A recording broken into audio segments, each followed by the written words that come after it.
Good evening, everyone. Thank you so much for being with us this evening. My name is Roseanne Santos, and I am the Director of Alumni Engagement at John Jay College. I really appreciate all of you being here tonight. You can be anywhere tonight, and you're choosing to spend an hour with us. And I appreciate it, and I appreciate you. And we're so happy that you want to engage in this conversation and in this topic. So without further ado, I am going to introduce to you our moderator who will facilitate the discussion. I will come back later on to facilitate the Q&A. And our moderator this evening, a faculty member in our psych department, is Mr. Carlos Davila. And I hand it over to you, Carlos. Thank you so much for being here with us tonight. Thank you so much, Suzanne. Hi, guys. I wanted to use the first couple of questions for our moderators as a way to allow them to introduce themselves. The panel tonight is focusing on colorism and allyship and the impact that those two terms have had on the panelists. So because this is a very John Jay focused conversation, because all of us are alums, I wanted to start with a simple question. If it wasn't for John Jay College, ... All right. So I'm going to throw that over to Rosa. Good evening, everybody. My name is Rosa Caloso. So if it weren't for John Jay College, I wouldn't have the lifetime support group that I have. And that one of them is Roseanne. She was my faculty mentor since adelante, since like my first year of college, and still is to this day. So if it wasn't, that's like one example, but I have so many, supporters and mentors from John Jay. And I guess do you want me to jump into my major of like when I, Sure. Okay. Sure. So I graduated in 2018. My major was criminal justice BA, and my minor was in Latin American studies. So during my time in John Jay, I was part of the McNair program. So I was doing 2 research projects. My McNair project was juvenile recidivism, and their relationship with support systems in schools. And then for my senior thesis, it focused on the 2016 presidential elections and its impact on hate crimes. And from there, I slowly transitioned. I was applying to education programs. And so currently I'm a doctoral student at Syracuse University. I focus in education, and my research is really it is about education, but it's slowly, again, as we see with other folks, as we take more classes, as we read more, as we engage more, we tend to switch routes. So I went from criminal justice to education, and now I'm focusing in Dominican studies, specifically on how Black Dominican women utilize social media to cultivate community and educate community simultaneously. So that's really where I'm at. Thank you, Rosa. Joseph, you are next. So before we continue, just because I kind of like how you answered that question, Rosa. So the second question was going to be, what was your major and how did you get where you are now professionally? So I feel like we can kind of meld those 2 questions together going forward. So if it wasn't for John Jay College, ... and also what was your major and what impact did that have on where you are professionally? Joseph, take it away. Wonderful. Thank you. It's a privilege to be with all of you this evening. So thank you for having us. Thank you for this wonderful opportunity to create a net that works. So if it wasn't for John Jay, I'd have a lot more student debt, is what I would like to say. But I also say that there were folks that that I encountered at John Jay, some of which are still there, faculty that really had an impact in my worldview.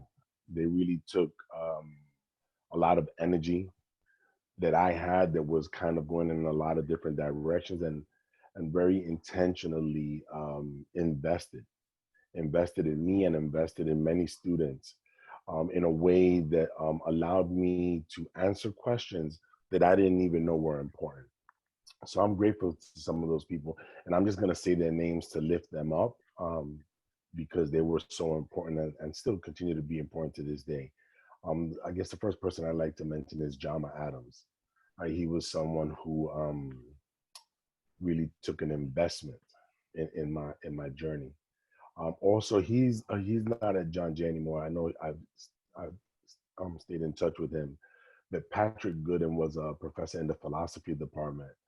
And again, you'll know when I tell you when I graduated. It was a while ago, but he was also a person that really, you know, kind of took time and effort and was really dedicated to his craft, but really dedicated to students and their journey of inquiry. So that's the second person. And then the last person, I could give you many names, but the last person that I'll mention is Blanche Cook. I don't know if anybody knows Blanche. She's in the history department, and it's funny. She was a person who also kind of really spoke truth to power at a very early part of my journey at John Jay as a student, and always encouraged me to do that. So it was a wonderful experience. It was probably my most liberating educational part of my educational journey. So those are the three people I hold up. Blanche Cook, and by the way, it's funny because Blanche Cook, um, her office is across the hall from mine because counseling and human services share a suite. So it's a full circle for me. Sad that we're not there because of everything that's going on. But and so professionally, I'm there's a lot of different things that I do. I graduated John Jay back in 1996, and my major was forensic psychology, and my minor was in deviant behavior and social control, which is a fascinating title for a subject area. That's a conversation for a different day. And after I graduated John Jay, I got into a PsyD program in California. It was a PsyD in forensic psych, but it wasn't what I wanted to do. So I kind of pivoted and kind of took a few courses at CSPP, then took a few courses at Arizona, but made my way back east. And I got my graduate degree at NYU School of Social Work. It's different now. Back then it was called the Ironclad School of Social Work. And that was good. I met some people there. It really gave me a comparison and a greater appreciation for what I learned and the educational journey that I had at John Jay. But for many years now, 10 years, I've been teaching at John Jay as a faculty in the human services major. And it's allowed me to bring in a lot of the work that I do outside of John Jay into John Jay. I'm a core trainer with an organization called the People's Institute for Survival and Beyond, and we do undoing structural racism workshops all over the country.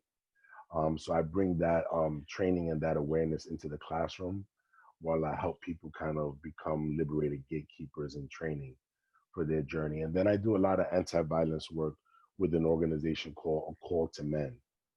It's an organization that's really dedicated to working with men around healthy masculinity and engaging men around ending violence against women and girls and all forms of violence. So I'll leave it at that. Sorry about that. No, no apologies at all. No apologies. Leo, you are next. Hi, everyone. I'm Leo Tai. So starting off, I guess, if it weren't for John Jay, I don't think I would have developed the interpersonal and intrapersonal skills that I use just about every single day, kind of developing that communication of being able to talk to anyone, basically everyone right around me, and kind of also being conscious of kind of how I portray myself when I speak to certain people. I think that was something that I learned very quickly, especially with John Jay being such a diverse college. And I think that if I went anywhere else, it would have been very, very different. So there's that. When I was at John Jay, I think I started off thinking, oh, I think I want to be a cop, right? So I majored in criminal justice, focused on the court system. I was like, let me go into the court system. I'll make a change. But while I was at John Jay, I had the opportunity to work for the SEEK program there as a senior. And I learned that maybe, you know, I can do something a little bit different. I started to tutor in humanities, and I worked a lot with Cheryl Franks and Mark Francis of the SEEK department. Was able to, you know, work with them in talking with other students about social justice and education, the importance of that, kind of letting them know that they are part of a movement while even being in college, being students, and that they can make a difference. And I was surrounded by people with very different, you know, professions. I ended up going into social work right after John Jay, so I ended up going to CUNY because love CUNY, right? Less debt. Ended up going to Hunter College, focused on social work with a clinical track. And now I am working at New York Presbyterian as a intensive care unit and step down social worker. So it's been interesting. And I actually purposely decided to work in the Heights. So I am surrounded by Spanish speakers, and I love it. And I, you know, am able to kind of delve into that population a lot more, and kind of understand their aspect in, you know, medical views and how they think when it comes to the importance of their health. And it's been fun, but that's where I am now. Awesome. Thank you for sharing. And Elizabeth, you're up next. Hi, good evening, all. If it weren't for John Jay, I probably would not have had this opportunity to be before you all tonight speaking about an array of topics that either directly or indirectly affect us, and to differing degrees, of course. John Jay has invited me to be on several panels before, and those opportunities have essentially allowed me to create a fabric of personal contacts who can provide support, feedback, insight, and a numerous number of resources to address critical issues like the ones that we're going to address here tonight, and also help drive changes forward. My major at John Jay was forensic science, and I took a specialized track in criminalistic science, which is a specialty that applies scientific methods to criminal matters and matters of the law through the analysis of evidentiary items left behind at a crime scene. Essentially, it mimics what we see as CSI and other crime scene shows, minus the glamour and the entertainment component. Interestingly, I began my career in biopharmaceutical research as a chemist and biophysicist and research scientist, developing new drug models for cardiovascular and oncological diseases. While it had, I would say, minimal application to forensic criminal investigations, it really did provide a good foundation in developing evidence-based skills through research. Also helping in my development was some time at the NYPD in crime scene unit, which provided me the ability to be much more proficient in investigations. However, the extent of my professional career was at the Office of Chief Medical Examiner in New York City, where I began as an intern in the World Trade Center and Missing Persons Unit as a forensic biologist, assisting in the ongoing identification efforts of the victims of 9/11. Shortly after, I was hired, and I dedicated too many years of service there as a forensic scientist and a New York City hazmat specialist. While at the OCME, I was very fortunate to serve what I would say is a crucial, critical role in assisting the prosecution of cases for New York and of solving innocent persons, because as we all know, forensic science is a very critical component of the criminal justice system. So I would say that all this experience collectively really helped me now serve as a forensic expert for the Department of Justice. Amazing. Thank you for sharing, Elizabeth. And I guess I should answer that question as well. My name is Carlos Davila. If it weren't for John Jay College, and I say this with all honesty, I would not be a professor. I would probably not have a graduate degree, and I wouldn't be having this conversation with you guys currently. Two names that were brought up by other panelists that I immediately had an emotional reaction were Jama Adams and the McNair program. And for me, those two things are really important because if it wasn't for Jama being Jama, I would not have been in the McNair program. And if it wasn't for the McNair program, I wouldn't have met my mentor, Patricia Sinatra, rest in peace, just an amazing human. Hopefully some of you guys were able to experience Pat, or Doc as she was known while she was there. And I honestly don't think that I would have pursued a graduate degree and all the things that have come after that if it wasn't for the impact that JAMA, the McNair program, and Doc Sinatra had in my life. And this was literally my response to this question every time it is asked. So when JAMA's name came up, I was oh, hello, JAMA. How are you, King? Good to see that you're on here. So for me, this path towards where I'm at now, and I know that Roseanne has stated that like careers are not a straight line.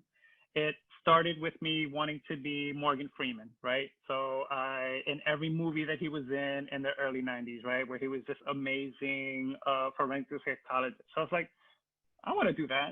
Then got into it and realized that it wasn't what I really wanted to pursue. And then got into the African American Studies department and started taking a lot of classes there. And that's where I met JAMA. So I got my degree in forensic psychology with a minor in African American Studies and English. Used that to get into grad school at Fordham, went straight into a PhD program. Should have gone to a CUNY school because I wouldn't have as much debt as I have right now if I hadn't. But Fordham was great. But also Fordham was one of the first places, tying into the topic that we're talking about, where I felt othered. I was the only male and the only person of color in my entire graduate cohort. So it was one of those first instances where I felt different. I didn't feel that way as much at John Jay. So during my time as an undergrad at John Jay, I also kind of got into health and wellness and fitness. And for a while I was trying to figure out, like, how do I make these two worlds that are very kind of different kind of work? And Dr. Sinatra forced me, I'm going to say it again, forced me to teach a psychology class. And I've been teaching for the last 15 years because she forced me. And she saw something in me that I didn't know was there at the time. So the last 5 years, I've figured out a way to kind of meld those two parts of my life together, and I've gotten into sports psychology and have done a ton of research on microaggressions and intersectionality and the impact that those things have within sport and exercise spaces. And that's kind of the space that I've been in now. And I've also become the diversity and inclusion officer at a fitness space, a very kind of high-end boutique fitness space over the last 3 months that have been trying to figure out ways to better engage in those spaces and feel, make sure that everyone feels seen and heard in those spaces, which is something that isn't unfortunately always the case. So that's how I got to kind of where I'm at now within this space.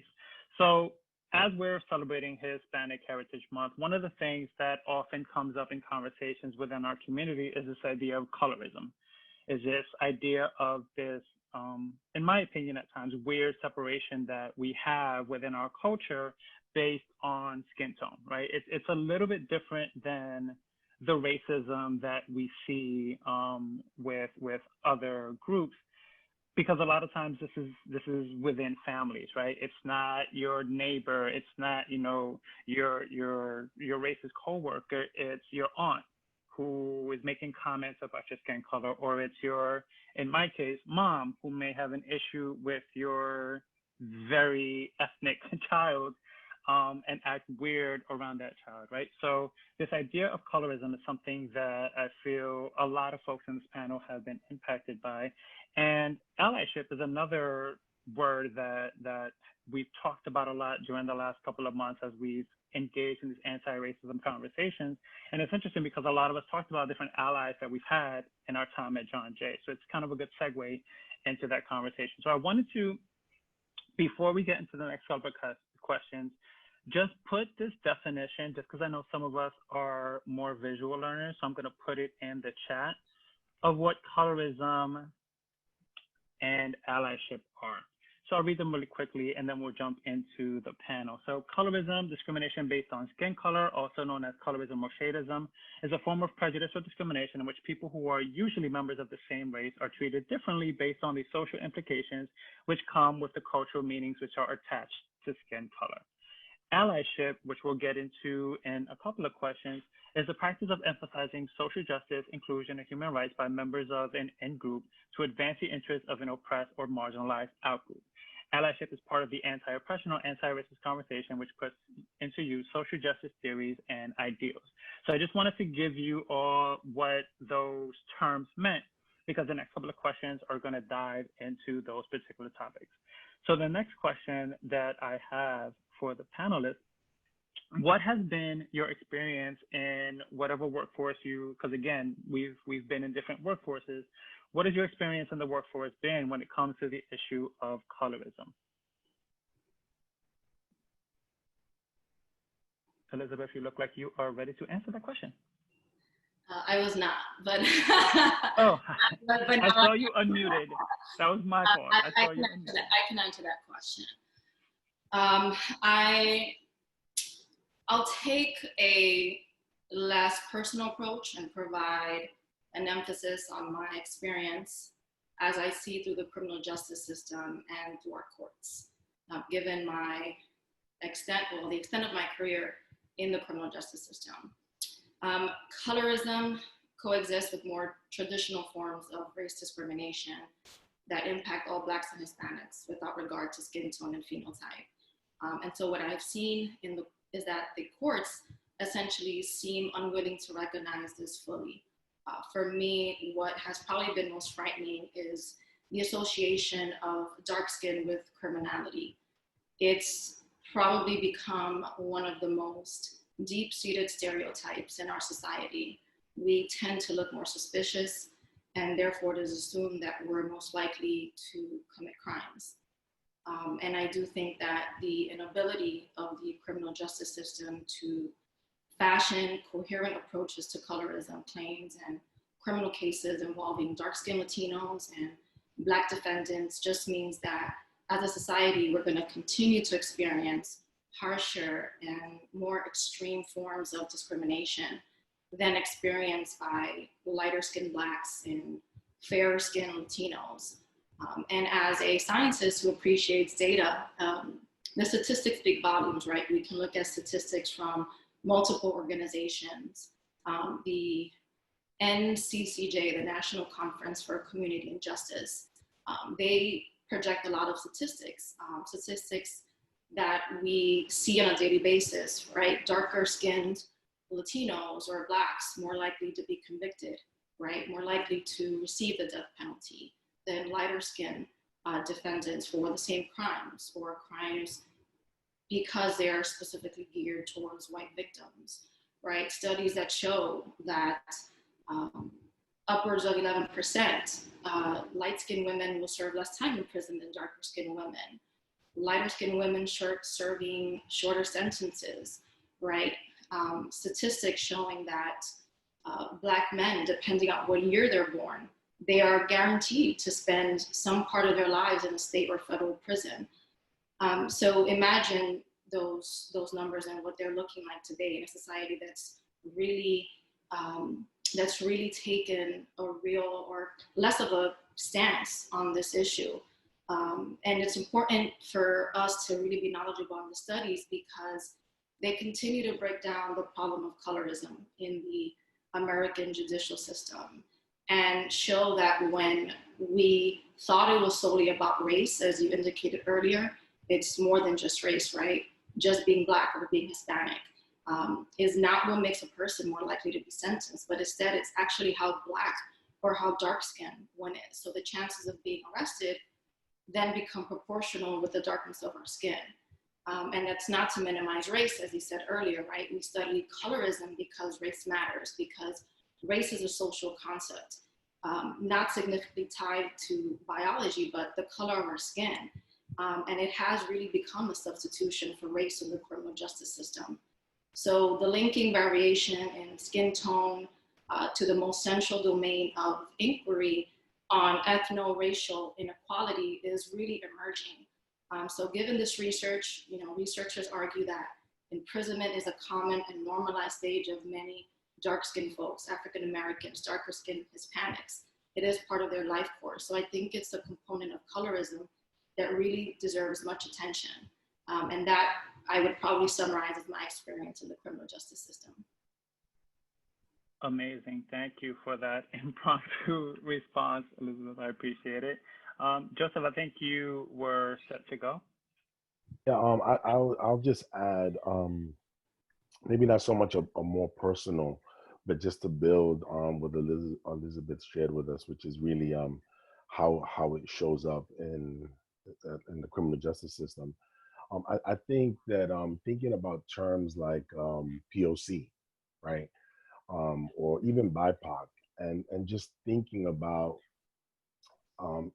the importance of that identity and having affirmed identity that we can use when being in the public space is important. Having said that, at the same time, I think we should examine the people of color, and the topic of colorism is really a great intersection, because oftentimes in the workshops that we do at PSAB, we jokingly, but not because it's funny, because it's just something that really speaks volumes, is that people of color is something that we often say as if all people of color get along, and the people of color in my family don't even get along, right? So let alone across racial categories and ethnicities. And I think it's understood by many people that has a lot to do with our collective socialization, right? So we are collectively socialized in dominant culture construct that is very much anti-Black, embedded in its nature as anti-Blackness, while simultaneously, supporting white supremacy. So as a result of that, the messages that we start internalizing at a very early age in communities of color is oftentimes a less than message, or an othered message, to use, Carlos, the language that you shared about your experience at Fordham. And that othering, or that kind of, not part of the mainstream. So does that mean that I'm part of the downstream? That starts to become the collective consciousness with which people engage in the systemic arrangement. And as a result of that, this whole, the people that look like me are more likely the people that are my adversaries, can be one of the emergent properties that happen. Not always, I'm not saying that this is a rigid construct, but it shows up in different ways. So I'm thinking about some of the first jobs I had after graduating from John Jay as a case manager or case planner, and thinking even of language, right? So a case manager or a case planner, the cases that we talk about are people and their lives, right? So those are the cases that we're working on.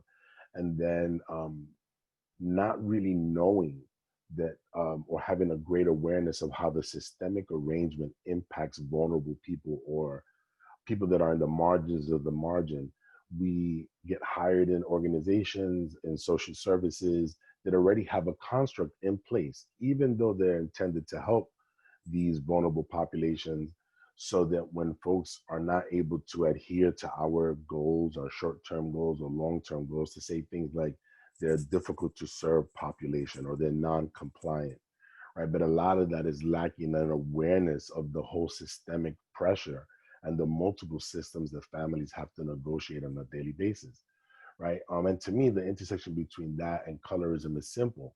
It's if you don't have the awareness, if you haven't really done the unpacking around internalized racial oppression and what that looks like, you very easily become a gatekeeper that perpetuates blaming the most vulnerable people in the story for their circumstance without taking into account their limited relationship to power in this arrangement, right?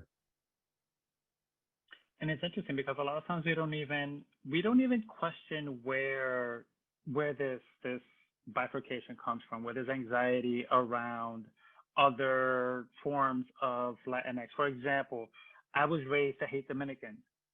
I have no idea why, right? Because I was Puerto Rican, I was supposed to hate Dominicans, and there was this weird kind of energy when I was younger.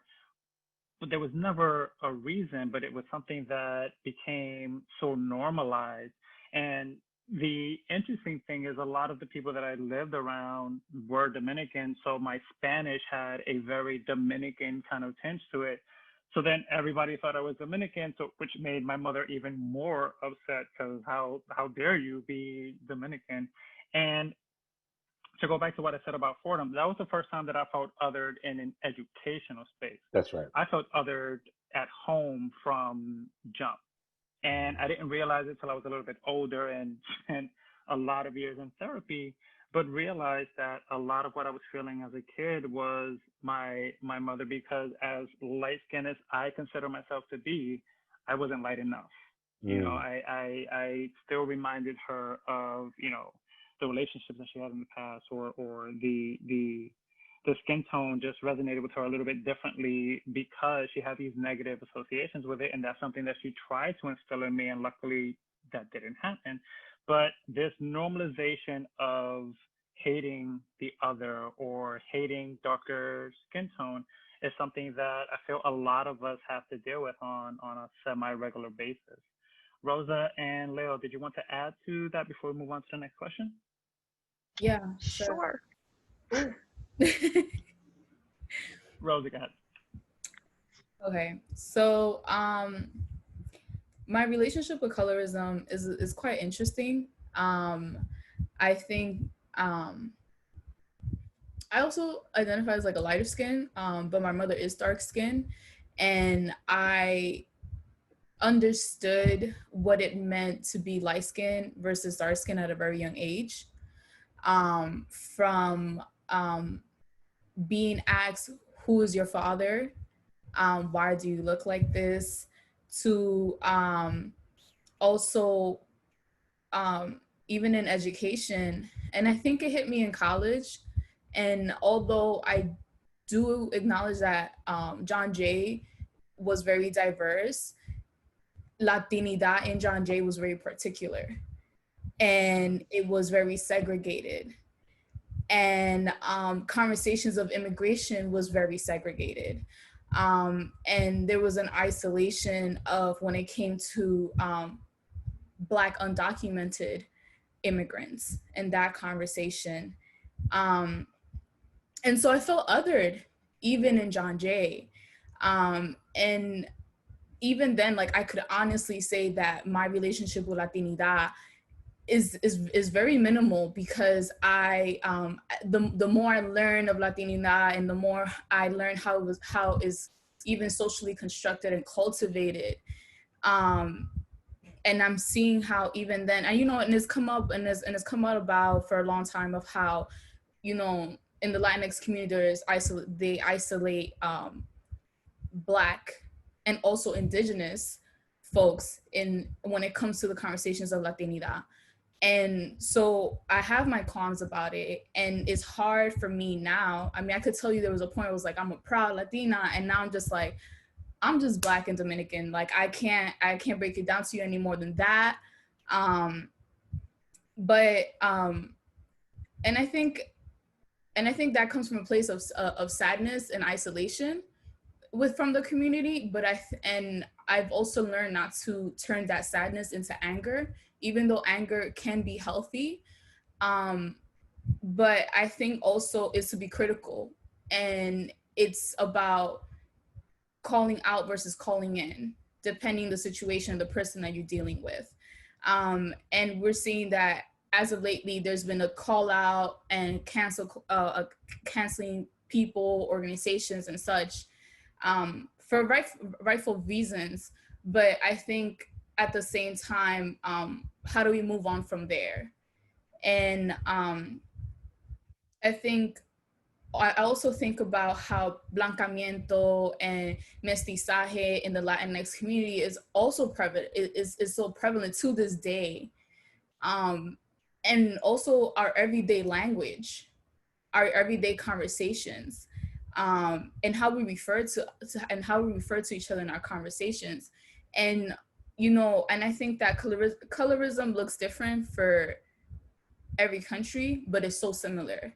And I think that sometimes we have this bad habit of saying racism in the United States is completely different from racism in Latin America or Dominican Republic. And it's just like, no, it's not. It's really not different. It's really the same fabric. It stems from the same root.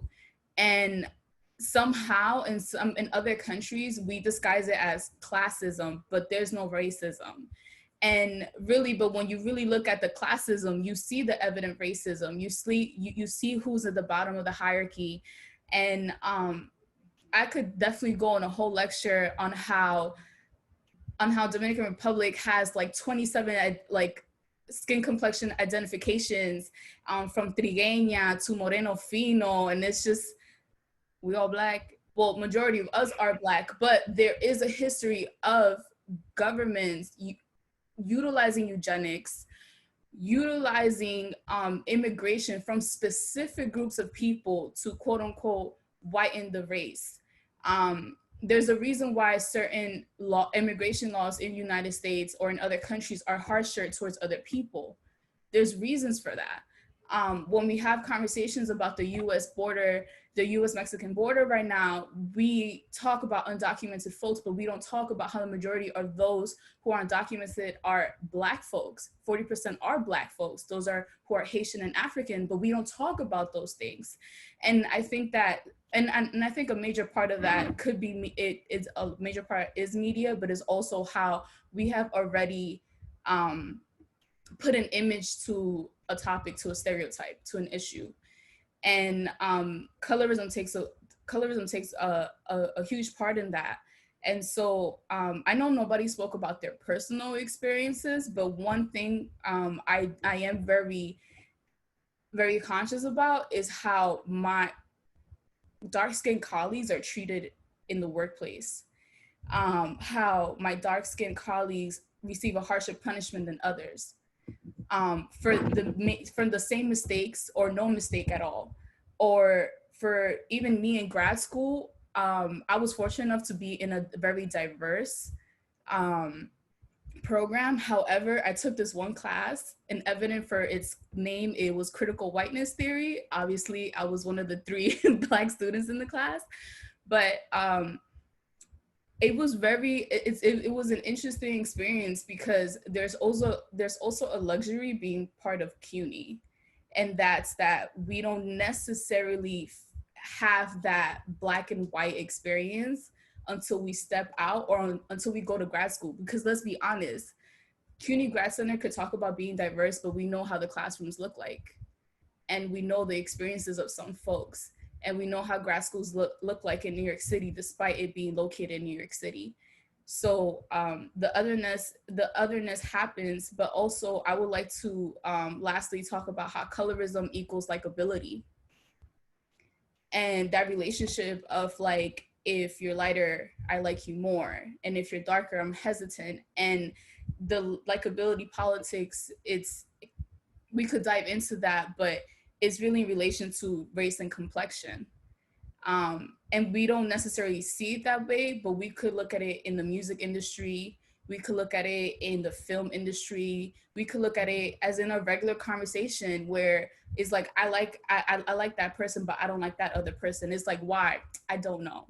And it just doesn't make sense. But there is an underlying, there's an underlying racism because colorism is contingent off of that. So yeah, that's like where my 2 piece from that. Thank you, Rosa. Very, very insightful. And we can have a whole discussion about like social identity around being Black and also being Latin, and what does that really look like, and how that can have a negative impact, because we often feel like we have this sort of this split identity, whereas for me, I was Latino when I was home, but when I was with my friends, I was the light-skinned dude that spoke Spanish, right? So what impact does that have on my self-perception, especially like during adolescence where I'm trying to develop that sense of self? I want to be mindful of everyone's time, and I also want to have time for questions. So Leo, did you want to add to that before we move on? Sure. I'll make it real quick. So what I will say is that colorism is definitely something I've been dealing with since, I don't know, let's make it personal, maybe since I was like 4, right? My mom is Dominican and German. My dad is Chinese, right? So being home, I was, the mixed child. I go to outings with the Dominican side of my family. Oh, I'm too Asian, right? Go out with my Asian side. Oh no, you're too Hispanic. So there was no kind of middle ground for me. Um, and so it was interesting because one, I speak Spanish, right? So, but I get but you look Asian, so I will have people speak to me in Chinese, and I'm like, I'm sorry, English, Spanish, either one, but sorry, no other language there for me. Um, and then also, thinking about um, colorism, and I know we brought up like CUNY, right? Um, I went to Hunter for graduate school, and I thought, oh, this is going to be great. It's CUNY, it should be diverse. What I will tell you is that during my early classes, I was surrounded by um, white privileged graduate students who could take classes at 9 a.m. between 9 and 3 o'clock. And as someone who was working, I think our first year we were told, oh, you have to take early classes. After our first semester year, you could start taking night courses. Majority of my night classes, people of color, right? And it was a very different experience in that everyone in the early classes, oh, I want to be a clinician, I want to be able to diagnose. Where when I went to night classes, those of us who are working, some of us in the social service field, would say, oh, we just want to go out and make a difference. And we're kind of doing that during our downtime in the morning, right? And then, discussing it when we were in class at night. And having that experience was a blessing, in that I realized, hey, I'll probably be taking night classes from now on. I'll be able to relate a little bit more and learn a lot more, because those who were taking classes at nighttime were doing the job and not just following the textbook. Thank you for that, Leo. And Joseph put a comment in the chat that I really like, ni de aquí, ni de allá. And that's how a lot of us feel. If you look at research on microaggressions, one of the components of it is being an alien in your own land, and feeling like regardless of how you present yourself, someone's always going to see you as other, right? Your Asian friends are othering you because you're too Latin. Your Latin friends are othering you because you're too Asian. What impact is that going to have on your sense of self? And luckily, it seems like you've developed a positive sense of self out of it. But how many of our peers that have that same dynamic don't have that opportunity and are constantly dealing with this kind of nebulous space around how they see themselves? So I want to move on to the next question. I know we have a ton of young professionals that are listening. And how do you recommend young professionals to advocate for themselves and each other when they experience instances of colorism or any ism for that matter? Anyone want to answer that particular question? Leo, I see you ready to go. Sure, yeah. So I, working in a hospital, will tell you that is oh so frequent, dealing with colorism, especially being in a helping profession and then working most of the time with doctors. So there have been instances where well, we have caseloads, right? Sometimes a little bit too big of a caseload. I myself, let's say, I have about a caseload of 20 patients, and I slowly realized that depending sometimes how long you've been there or on the color of your skin, you may have 10, right? So there have been a group of us who have gotten together collectively, kind of had that discussion on the side. One thing, if you have a union, great, because you can bring it up.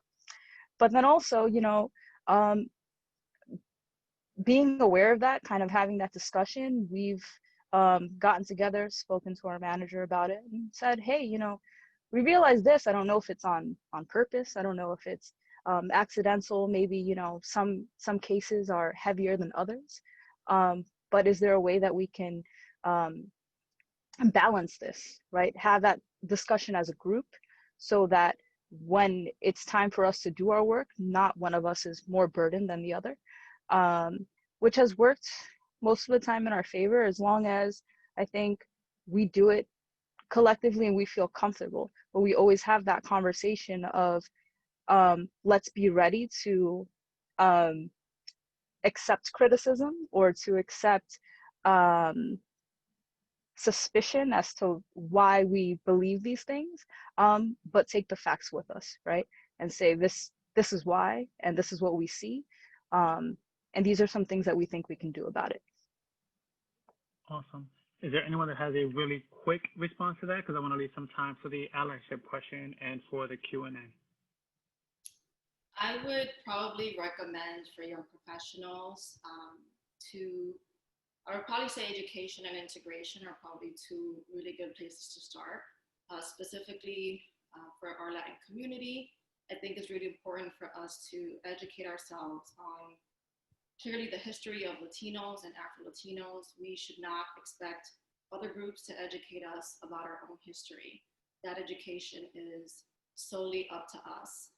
By integration, I would say that this helps us with exposure, as well as understanding that all Latinos, regardless of our skin tone, belong to the same community. We do belong to the same community and culture. And while advocating, we must remember that we cannot expect that type of acceptance from the rest of the world without granting that same acceptance from our community. So we need to really start planting those seeds as much. Sorry, personal phone call. We need to start planting that seed in our homes, because we're seeing colorism grow really strongly in our communities. So in the home, our families, Black families, Latino families, interracial families, our skin colors vary in, as we've stated, in microscopic gradients or transparent shades of differences. So we really have to create those safe spaces at home and begin those conversations in the home, because I think that's sort of where it exists. Especially for the Latino community, that's really sort of eschewed towards, let's say, natural, right? Like natural hair to a degree, because it's taboo to wear one's natural curls and kinks. So I think really one of the key advices is to start that integration in the home. Awesome. Thank you for that, Elizabeth. So I know when we were discussing kind of our backgrounds, a lot of us brought up different names of people that have had significant impacts in our lives. For me personally, Dr. Sinatra was one of those first allyships that had a very significant impact, not only in who I am as a person, but how I see myself within the educational space. So I wanted to kind of move towards a better understanding of what it means to be an ally and what experiences you've had in your lives with allies, and how to engage with allies and to sort of create this safe space to engage in these conversations and engage in these at times uncomfortable dialogues around colorism and race. Anyone want to tackle that particular question?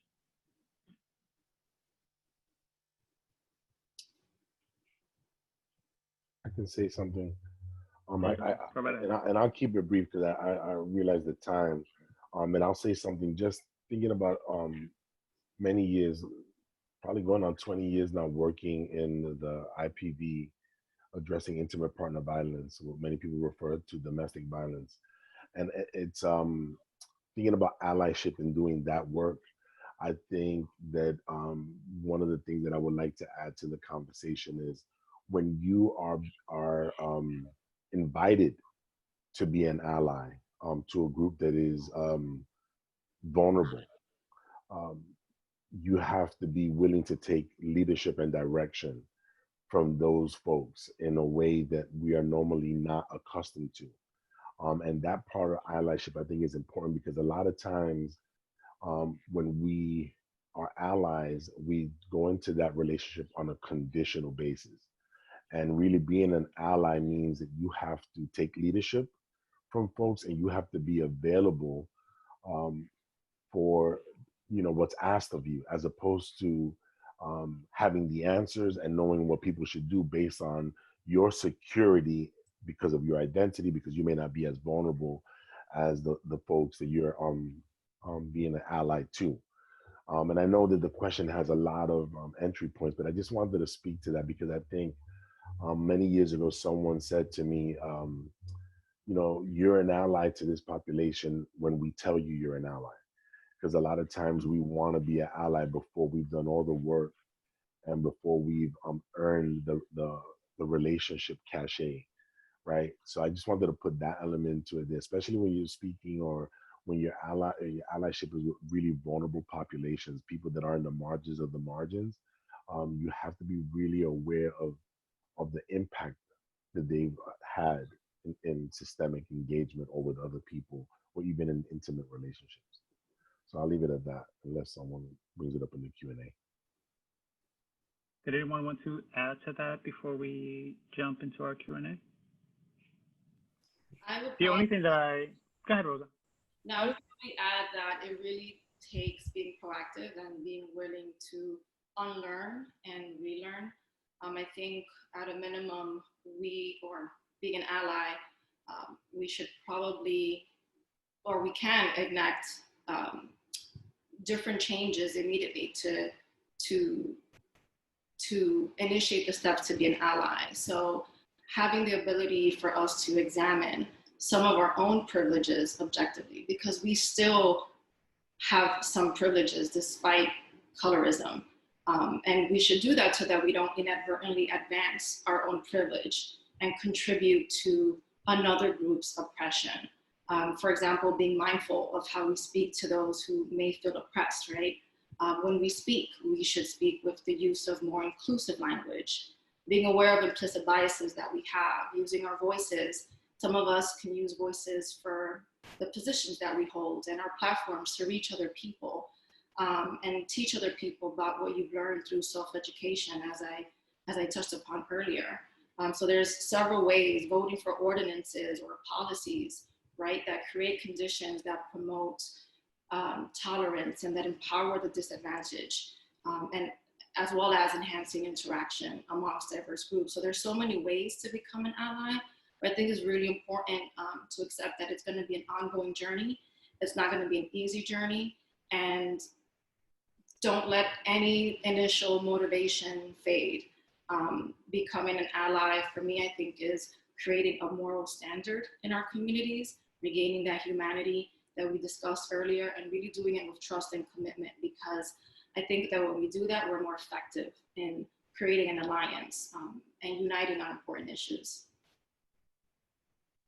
And just one real quick thing I want to say before we open it up to the Q&A is that we want to make sure that we're not mistaking allyship with being a savior. And I think a lot of times there's that disconnect. And allyship is a partnership where we understand that your privilege allows you a voice that we may not have. But if it turns into saviorship, then you're kind of doing it in a way that doesn't allow for there to be a partnership. And if there isn't a partnership, then the impact that it has isn't going to be as profound, isn't going to have the significance, because it's no longer we're trying to figure it out, it's you're figuring it out for me. And there's no ownership of that on our end. So, Roseanne, are we ready for some questions? Yes, that was amazing. I think I can talk to you guys all night. I have so many more questions, and I'm sure many others do as well. The first question that I received was from a college counselor, and she asks, how does family or community play into how you choose your educational pathways?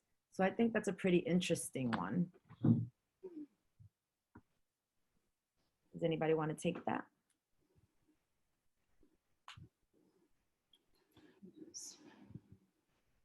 Rosa, was that a hand? Well, I can answer. I think for me, it was challenging because I was the first of a lot of things. First high school graduate, first college graduate, first person I went to grad school. So for me, a lot of the mistakes, unfortunately, that I made along that path were because I didn't have a template. And honestly, and I know I said this earlier, but if it wasn't for McNair and for Jama convincing me that I was smart enough and I was worthy to be in this space, I would have had no idea how I didn't know you can go straight from a bachelor's into a PhD. Like, I didn't know that was a thing, right? But being in that program was and being at John Jay, fortunately, gave me the opportunity to better understand that process. And again, is the reason why I'm here now. So I think as counselors, as educators, we want to seek out those students that we know have potential, and you know, not to keep bigging them up, but Jama saw something in me when he told me about McNair that I didn't see. I had no idea. And in his very Jama way, he was like, what are you doing with your life after a class? I was like, I don't know. And he told me about McNair. I had no idea what McNair was at the time. I had no idea that it would be something that would kind of lead me on this path. So as educators, we need to be more proactive in looking for those students, trying to engage with those students that you see the potential, but they may not necessarily understand how to get from point A to point B. Thank you. Thank you so much for that. I do want to interject a story that I have that family does play into educational pathways. As someone who came from a strict Dominican household, right? Why would I want to leave my home to go away to college, right? And that's rhetorical. We don't need to answer it here. If you come from a Hispanic household and you're a woman, you know what I'm talking about. But I also know of someone who was offered a full ride to Brown University, a Latina. Her mother, being an immigrant to this country, not knowing what she doesn't know, says, what's the big deal about Brown? Why can't she just go to a local college, right? Not understanding what that means to have a full ride to an Ivy. So yes, family absolutely can affect our educational pathways. And depending on how rebellious you are or not, you may or may not listen, right? So I think all of it plays into this idea of whatever ism exists even in your own family. There's a question specifically for Elizabeth from Professor Henry Smart. Does Elizabeth incorporate the concept of colorism into her research? If so, how? You're on mute.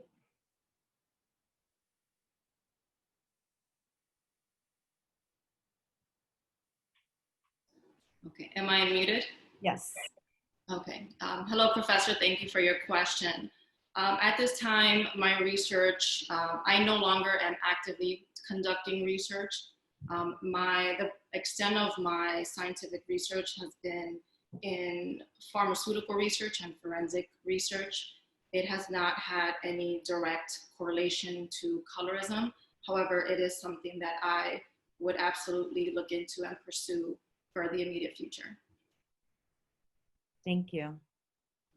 So we have the question, I have to ask it, but it can be another panel, and maybe one or two of you may want to tackle it. How are you feeling about the label and definition of Hispanic or Latino? There's a lot of conversation right now around labels, Latinx, et cetera, et cetera.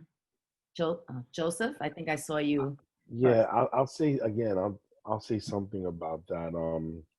I think it's an interesting thing, to think about, right? Both very political terms. And if you think about the political nature of Hispanic, really an attempt in language and through a particular administration to really get folks that identify as Hispanic or Latino to identify with a Spanish ancestry and really deny our African ancestry and or our indigenous ancestry.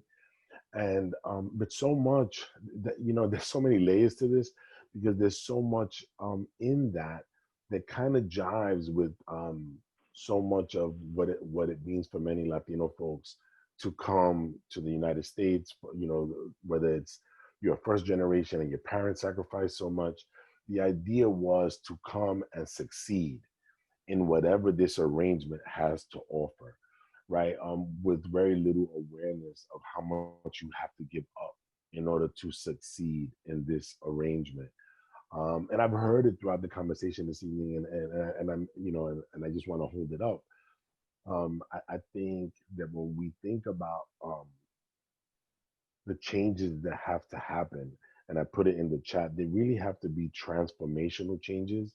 They have to change the relationship to power for the most vulnerable populations because I I'm no longer invested in trying to get one or two of the best and the brightest to make it out of this because we're forsaking too many people in that process, right? So I think that the transactional nature that we get accustomed to of helping people like one person at a time. It reminds me of that story of the three sisters that go down to the river and they're there getting water for the community, and they notice a baby drowning, and one sister runs in and she tries to rescue the baby, and before you know it, there's more babies drowning, and then the other sister runs in and says, "I'm going to teach the babies how to swim," right? And she's doing swimming classes to rescue all these babies, and then the third sister just runs away, and the other two sisters are like, "What? Where are you going?" She's like, we need your help." She's like, "I'm going to help.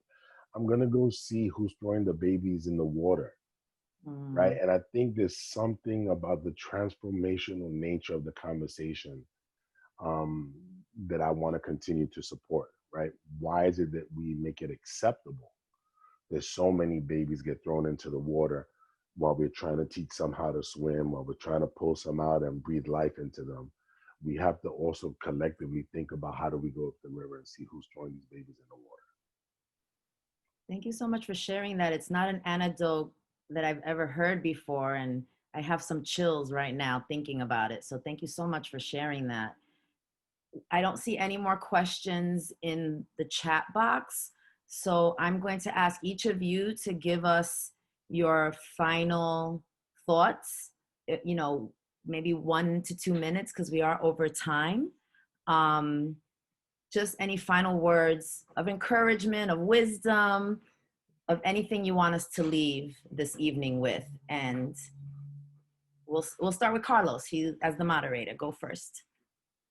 I think for me, and it was also partly my question for young professionals, is that in our history, everybody that's on this panel, this is one of the first times where our voices can't not be heard. We're in a space where we're finally accepting what the underlying kind of themes are in this country revolving around race. And there's an actual desire for a lot of people in this country to understand race and understand the impact of race and understand the impact of colorism. And now is not the time to be silent. Now is not the time to kind of stay in the corner and accept this status quo. If this needle is going to shift towards a place where we determine what we're called, right? We're in Hispanic Heritage Month, but we're calling ourselves Latinx. What does that even mean? You have person of color, you have BIPOC, you have ADOS. These are not terms that we're creating, right? These are terms that we're being told we fall under specific categories. this is an opportunity, and I'm speaking specifically to the younger professionals that are on this panel. This is your time.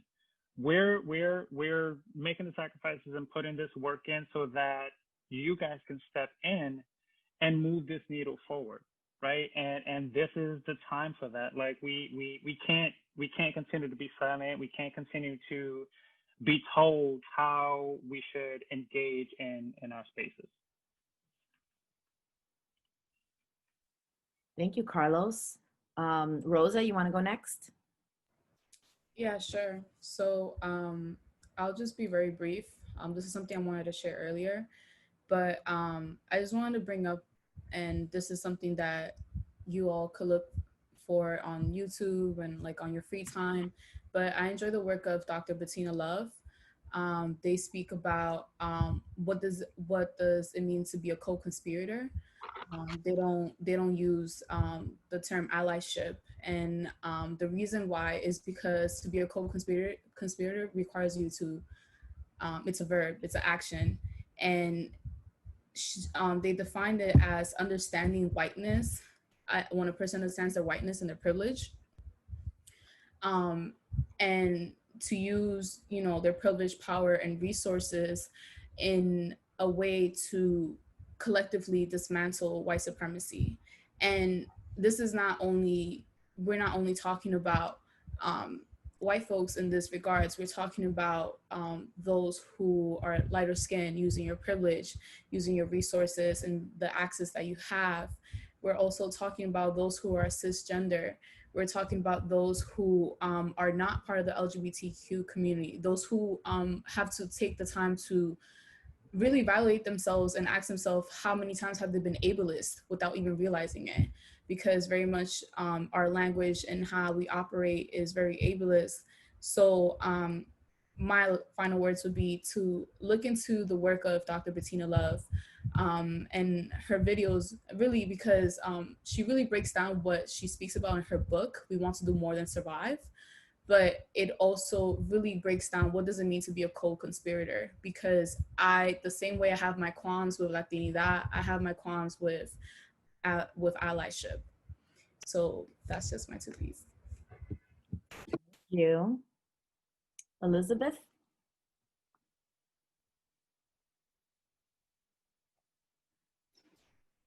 Trying to You're can you hear me? Am I muted? Okay. Ma'am.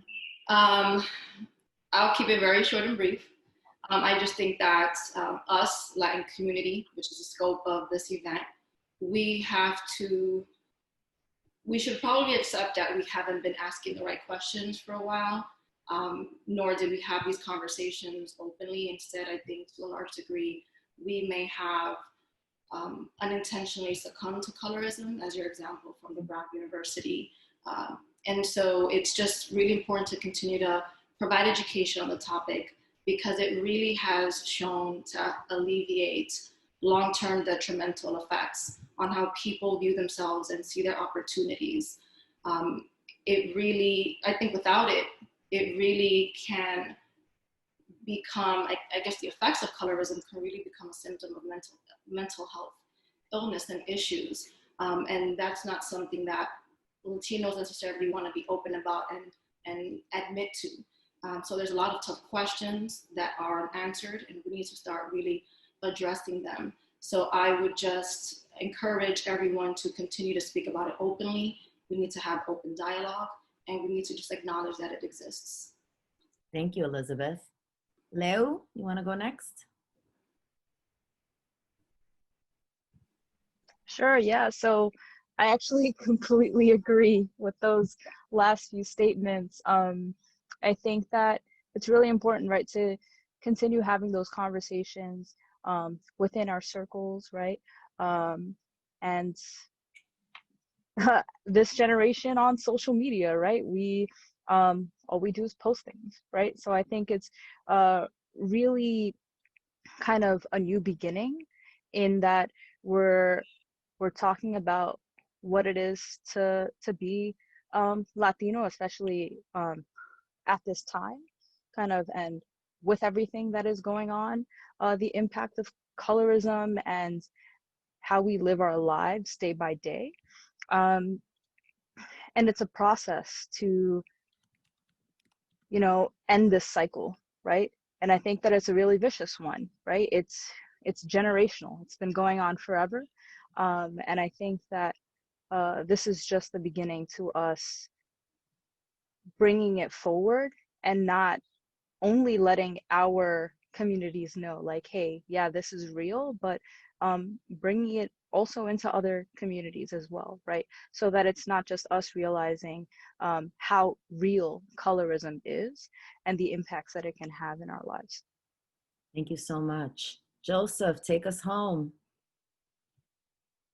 I'll say a quick, learn infant CPR, learn how to teach babies how to swim, and learn how to run up the river and see who's throwing those babies in the water, right? And do that collectively, and don't throw anybody away, because that's one of the greatest powers we can have, because we live in a society and that has a retributive justice perspective of throwing people away.